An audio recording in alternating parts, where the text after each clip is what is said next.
दोस्तों नमस्कार, मेरा नाम है राजेंद्र प्रताप सिंह और आप देख रहे हैं YouTube channel view point with Rajendra. अगर आप टीजीटी, पीजीटी, एलटी ग्रेड सहित विभिन्न राज्यों की कला विषय के शिक्षक बनने की तैयारी कर रहे हैं, तो प्रस्तुत है 30 प्रश्नों की व्याख्या सहित नई श्रृंखला सुपर 30। और उम्मीद है कि आपकी कला विषय की तैयारी को आसान बनाएगी यह श्रृंखला। अगर आप चैनल पर नए हैं तो चैनल को सब्सक्राइब जरूर कर लीजिएगा ताकि आपको कला विषय से संबंधित नए वीडियो लगातार मिलते रहें। तो फिर चलिए प्रश्नों को शुरू करते हैं। पहला प्रश्न है, एस्थेटिक्स शब्द का प्रयोग सर्वप्रथम किसने किया था?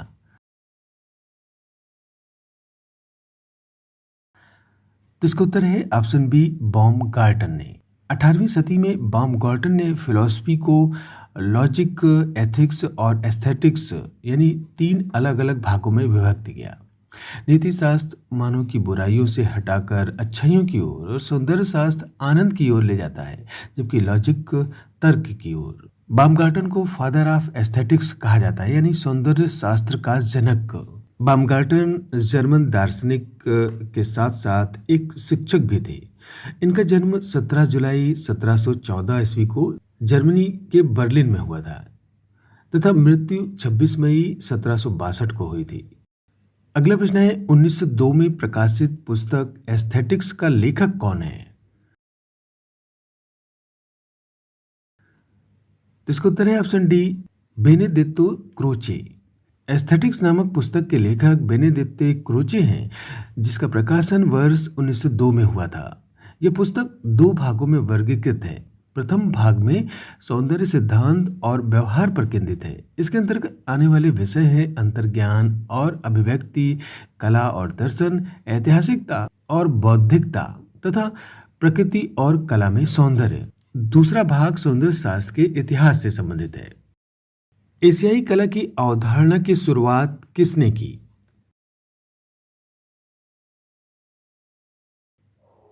तो इसका उत्तर है ऑप्शन डी, कुकुजो ओकाकुरा।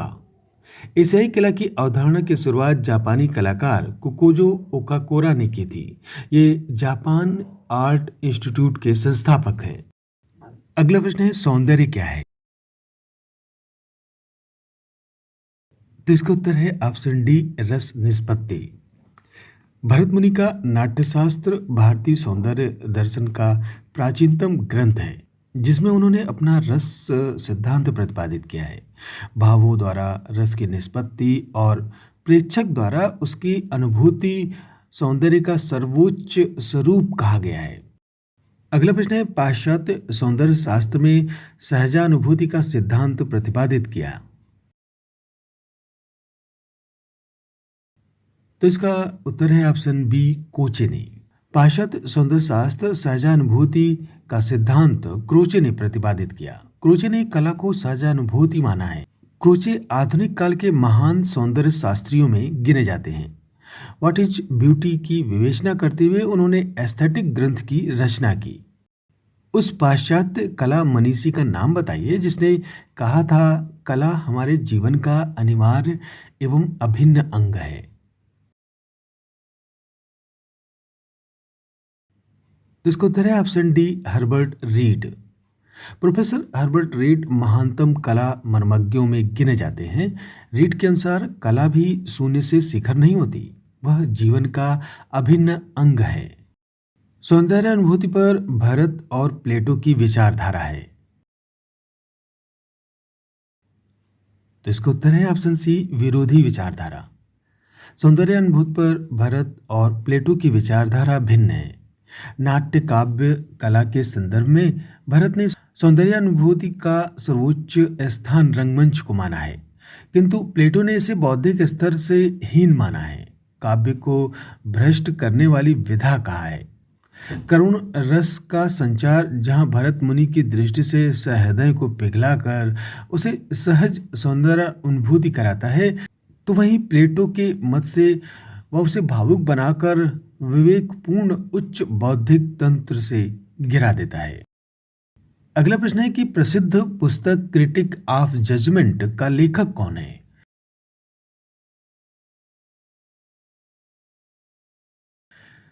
तो इसका उत्तर है option B, Immanuel Kant. German दार्शनिक इमैनुअल कांट ने वर्ष 1790 में क्रिटिक ऑफ जजमेंट नामक पुस्तक लिखी, जिसमें उन्होंने सौंदर्य संबंधी अपने विचार व्यक्त किए। सौंदर्य भगवान का हस्तलेख है, यह किसका कथन है? तो इसका उत्तर है ऑप्शन बी, इमर्सन।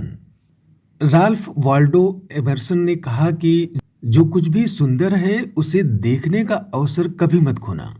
सौंदर्य भगवान का हस्तलेख है, जो पवित्र संस्कार है। हर स्वस्थ चेहरे में, हर स्वच्छ आकाश में, हर स्वच्छ फूल और देवता के रूप में भगवान का आशीर्वाद लें। एमर्सन का एक और कथन है कि सौंदर्य परमात्मा की हस्तलिपि है, कला सत्य की अनुकृति है। यह कथन किसका है? तो इसका उत्तर है ऑप्शन डी, प्लेटो। प्लेटो के अनुसार कला सत्य की अनुकृति है।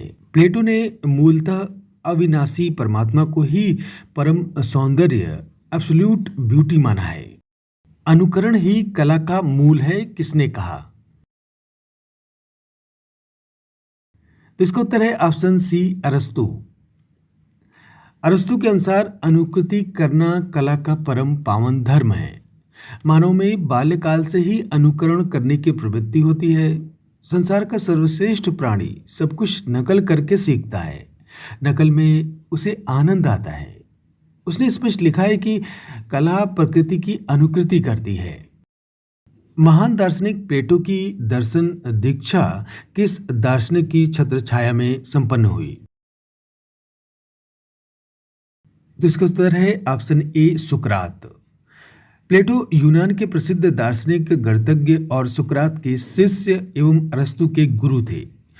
उन्होंने अपने गुरु सुकरात और सबसे प्रसिद्ध शिष्य अरस्तु के साथ पश्चिमी दर्शन और विज्ञान की स्थापना की थी।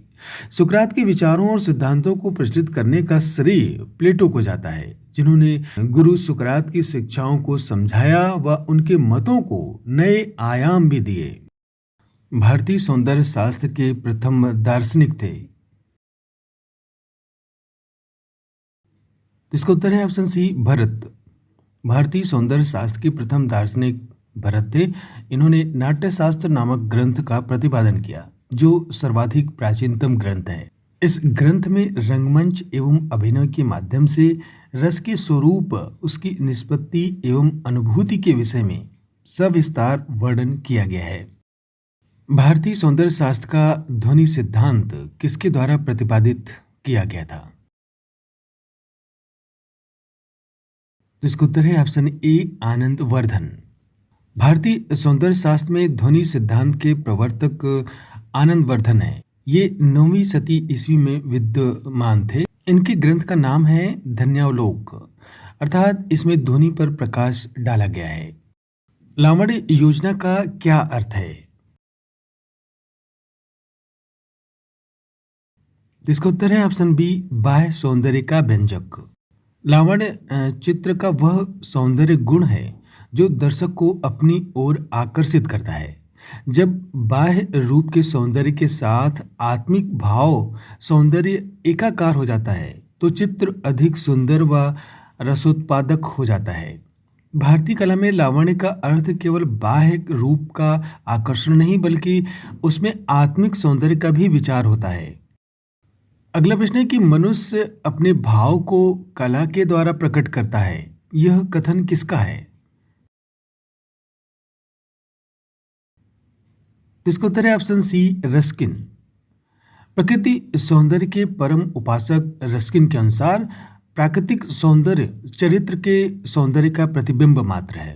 प्रकृति और कलात्मक सौंदर्य का तुलनात्मक अध्ययन करने पर प्राकृतिक सौंदर्य निश्चित ही अधिक महत्वपूर्ण होगा। रस्किन ने अपने ग्रंथ में कहा कि मेरी समस्त कला रचनाओं का स्रोत कला प्रेम आधारित नहीं, बल्कि पर्वतों और समुद्र पर है। अगला प्रश्न है कि कला में मनुष्य अपनी अभिव्यक्ति करता है। यह विचार किसका है?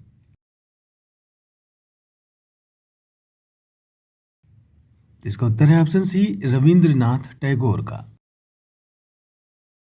अगला प्रश्न है, कला दमित भावनाओं का परिणाम है। किसने कहा?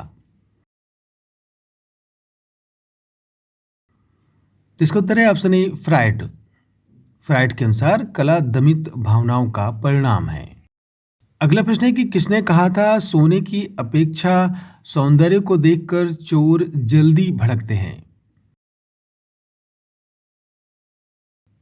तो इसका उत्तर है ऑप्शन सी शेक्सपियर ने।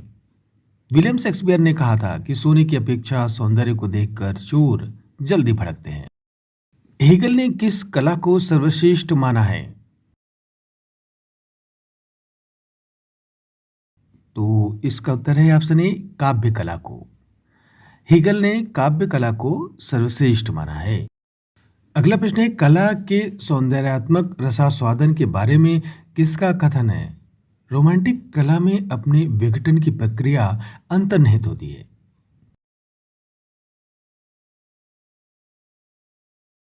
इसका उत्तर है ऑप्शन डी हीगल ने। हीगल का मत है कि रोमांटिक कला में अपने विघटन की प्रक्रिया अंतर्निहित होती है। ललित कलाओं में कौन सा तत्व समान रूप से प्रयुक्त होता है। तो इसका उत्तर है ऑप्शन डी लय। लय समस्त कलाओं की आत्मा है जिसका अर्थ है प्रवाह। प्रवाह या लय गति का आधार है। इस प्रकार लय का अर्थ हुआ समान तत्वों की पुनरावृत्ति से उत्पन्न निरंतरता। इच्छा पूर्ति के सिद्धांत का आधार है। तो इसका उत्तर है ऑप्शन ए मनोविज्ञान। इच्छा पूर्ति के सिद्धांत का आधार मनोविज्ञान है। फ्रायड का आत्मनिष्ठ सृजन सिद्धांत इच्छा पूर्ति का सिद्धांत है जिसमें अपूर्ण इच्छाओं या वासनाओं की महत्वपूर्ण भूमिका है। फ्रायड के मत से कला अपूर्ण इच्छाओं की पूर्ति का प्रयास है और इस दृष्टिकोण से वह शिशु क्रीड़ा, दिवा स्वप्न और फैंटेसी से सादृश्य रखती है। अगला प्रश्न है कि भारतीय सौंदर्य शास्त्र में रस प्रतीति में विघ्न की बात कही है। तो इसका उत्तर है ऑप्शन सी अभिनव गुप्त ने। भारतीय सौंदर्य शास्त्र में रस प्रतीति में विघ्न की बात अभिनव गुप्ता ने कही। अभिनव गुप्त भारतीय सौंदर्य दर्शन के विशिष्टतम प्रवर्तक माने जाते हैं। उन्होंने प्रेक्षक को ध्यान में बाधा उत्पन्न करने वाले सभी प्रकार के विघ्न बाधाओं से सर्वप्रथम मुक्त करने की बात कही है। अगला प्रश्न है अलंकार सिद्धांत किसने प्रतिपादित किया। तो इसका उत्तर है ऑप्शन ए आचार्य भामह ने। अलंकार सिद्धांत के प्रवर्तक आचार्य भामह हैं। उनकी मान्यता थी कि बिना अलंकारों के काव्य रूपी प्रकार शोभित नहीं हो सकता, जिस प्रकार किसी सुंदर स्त्री का मुख बिना अलंकारों के शोभा नहीं पाता। रस से संबंधित उत्पत्तिवाद का सिद्धांत किसने दिया। तो इसका उत्तर है ऑप्शन बी भट्ट लोलट। भट्ट लोलट ने भरत मुनि के रस सूत्र की व्याख्या करते हुए जिस सिद्धांत का प्रतिपादन किया उसे उत्पत्तिवाद कहा जाता है। यह मूलतः नाटक के संदर्भ में भारत के रस की व्याख्या है। भट्ट लोलट ने माना कि रस की उत्पत्ति होती है। कहने का तात्पर्य यह है कि भरत मुनि जिसे निष्पत्ति मानते हैं वह लोलट के अनुसार उत्पत्ति मूलतः ऐतिहासिक पात्र रामादि में होती है। भारतीय सौंदर्य शास्त्र में भरत के पश्चात कौन विशिष्ट प्रवर्तक माने जाते हैं। तो इसका उत्तर है ऑप्शन ए अभिनय गुप्त। भारतीय सौंदर्य शास्त्र में भरत के पश्चात विशिष्टम प्रवर्तक अभिनय गुप्त माने जाते हैं। उन्होंने नाट्य शास्त्र पर अभिनव भारती नामक टीका लिखी। इस टीका में अभिनव गुप्त ने बताया कि लोलट, उद्भट, शंकुक, कीर्तिधर के अलावा भट्टनायक तथा और भी कई आचार्यों की नाट्य शास्त्र पर टीकाएं देखी थी। रस उत्पत्ति को सबसे पहले किसने परिभाषित किया। तो इसका उत्तर है ऑप्शन सी भरत मुनि ने। रस उत्पत्ति को सबसे पहले परिभाषित करने का श्रेय भरत मुनि को जाता है। उन्होंने अपने नाट्य शास्त्र में 8 प्रकार के रसों का वर्णन किया है। रस की व्याख्या करते हुए भरत मुनि कहते हैं कि रस नाट्य उपकरणों द्वारा प्रस्तुत एक भावमूलक कलात्मक अनुभूति है। लौकिक जगत में 4 प्रकार के ज्ञान हैं: सम्यक ज्ञान, मिथ्या ज्ञान, संशय ज्ञान, सादृश्य ज्ञान। यह किसका कथन है।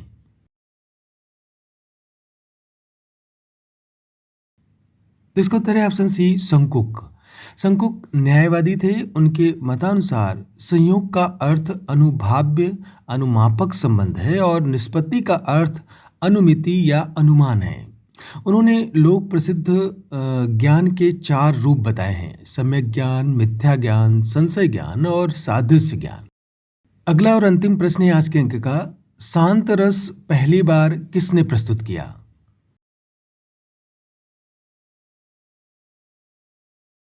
तो इसका उत्तर है ऑप्शन डी, अभिनय गुप्त ने। भरत मुनि ने 8 प्रकार के रसों का वर्णन किया है। अभिनय गुप्त ने शांत रस को 9वां रस माना है। अतः अभिनय गुप्त ने शांत रस को पहली बार प्रस्तुत किया। तो फिर आज बस इतना ही। मिलते हैं अगले अंक में 30 नए प्रश्नों के साथ। नमस्कार।